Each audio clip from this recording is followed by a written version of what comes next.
अस्सलाम वालेकुम नाज़रीन, आज की टॉप स्टोरी के साथ मैं हूं आपकी मेज़बान फलक बट। आज हम बात करेंगे बिजली की बढ़ती हुई कीमतों के हवाले से। मेरे साथ स्टूडियो में मौजूद हैं सीनियर तज्ज़ियाकार आसम अमीन साहब।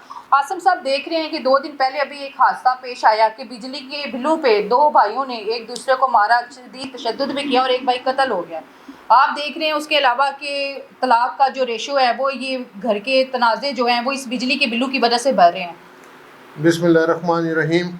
आपने ठीक फरमाया। कल की एक अफसोसनाक खबर थी कि बिल ज़्यादा आने की वजह से भाई ने भाई को कत्ल कर दिया जी।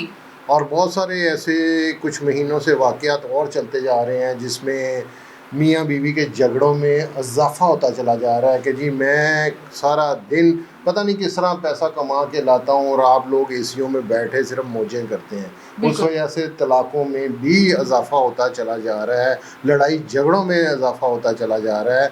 तो ये एक अफसोसनाक ख़बर है कि हुकूमत को इस पे चाहिए कि कल के वाक़े पे ना चीफ़ जस्टिस साहब को नोटिस लेना चाहिए। बिल्कुल। बहुत सारे काम पे तो हमारी अदलिया नोटिस लेती है, तो इस पे भी नोटिस लेना चाहिए कि खुदारा हुकूमत को उन अवानों से उठाकर उनको कटहरे में लाना चाहिए कि आप लोगों की पॉलिसी क्या है, आप गरीब के साथ करना क्या चाहते हैं ये तो हमें बता दें, या आज ये बता दें कि यार 200 रुपये का यूनिट देंगे, खल्लास ख़त्म हो गई बात। देखो ना, यूनिट है 6 रुपये का। आप अपने आईपीएस को खुश करने के लिए, उनकी जेबों को भरने के लिए, उनको गरीब को मार के आप उनकी जेबों में पैसे डालते चले जा रहे हैं। आसम साहब, क्या वजह है कि हुकूमत अभी तक कोई पॉलिसी नहीं बना पाई? कि आप देख बदकिस्मती कैसी है। हुकूमत ने पॉलिसी किन के खिलाफ बनानी है?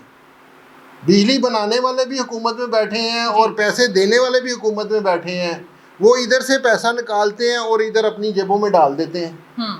ये हमारी बदकिस्मती है कि हम अगर जितनी, होता क्या है कि हमें ज़रूरत है बिजली की, मिसाल है जी 30% की, और बिजली हमारे पास पड़ी है 50%। वो कहते हैं मैं 30% जो आपको दे दी उसके पैसे नहीं लूँगा, जो मैंने 50% बनाई है उसके भी पैसे में मुझे दो। ये बदकिस्मती हम लोगों पे नाफिज कर दी गई है कि आप जुल्म के ख़िलाफ़ बोलोगे तो हम आपको रोटी भी आपसे छीन लेंगे। हम आपको ये कहते हैं ना कि गरीब आदमी नूं हुण खान दी पै गई है कि मैं एहतजाज करूँगा या रोटी खाऊँगा। बिल्कुल। अब तो 3 टाइम की रोटी मुश्किल हो गई है, 2 टाइम की रोटी भी कमाना जो है ना लोगों के लिए मुश्किल बनता चला जा रहा है। अच्छा, आईपीपीएस पे बहुत ज़्यादा लोग सवाल उठा रहे हैं, आईपीपीएस है किसकी? देखें, मैंने वही आपको अभी मैंने क्या समझाया कि आईपीपीएस हमारे ही सियासतदानों की है, हमारे ही लोग बिजनेसमैन जो है कम्युनिटी उनकी है, और वही लोग अवानों में बैठे हैं। बिल्कुल। सिर्फ 3 नाम लेता हूँ अभी, ज़्यादा नहीं। मियाँ नवाज शरीफ का भी इसमें शेयर है, जरदारी साहब का भी हिस्सा है, और मियाँ मंशा साहब का हिस्सा है, बहुत बड़े बड़े बिजनेसमैनों का हिस्सा है, और भी इसी तरह जो इन्वेस्टर हैं बड़े बड़े तगड़े हैं उनका भी हिस्सा है। वज़ीर चलो जो मान लिया कि आप कारोबार कर रहे हैं, करें, लेकिन वो काम करें कि जो आपने दिया है उसके पैसे ले लें। जो आपने नहीं दिया आप कहते हैं उसके भी पैसे मुझे दें।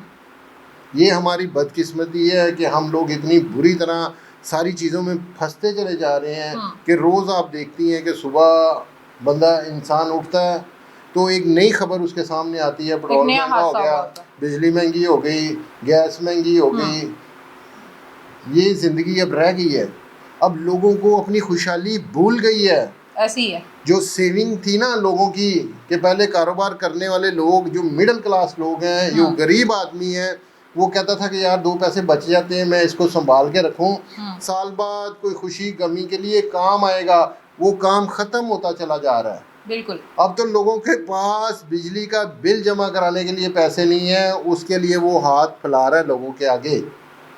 तो ये हमारे साथ हो रहा है। अब ये अवाम आगे क्या करेगी ये भी कुछ नहीं पता, और हमारे हुक्मरान क्या करेंगे ये भी कुछ नहीं पता। अब तो मैं समझता हूँ कि ऐसी सोई हुई अवाम के लिए ये अल्लाह ताला की तरफ से अजाब है, इन पे ये अजाब आना चाहिए। नाज़रीन, ये थी आज की हमारी टॉप स्टोरी। इसी के साथ अपनी मेज़बान फलक बट को इजाज़त दीजिएगा। अल्लाह निगहबान।